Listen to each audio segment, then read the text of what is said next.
பழம்பெரும் பிரபல காமெடி நடிகர் கவுண்டமணி அவர்களின் மனைவி சாந்தி அவர்கள் நேற்று மாரடைப்பு காரணமாக மரணமடைந்தார்.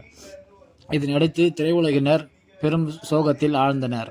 இந்த நிலையில் அவரது இல்லத்தில் வைக்கப்பட்டிருந்த சாந்தி அவர்களது உடலுக்கு பல்வேறு நடிகர்கள் அஞ்சலி செலுத்தி வருகின்றனர்.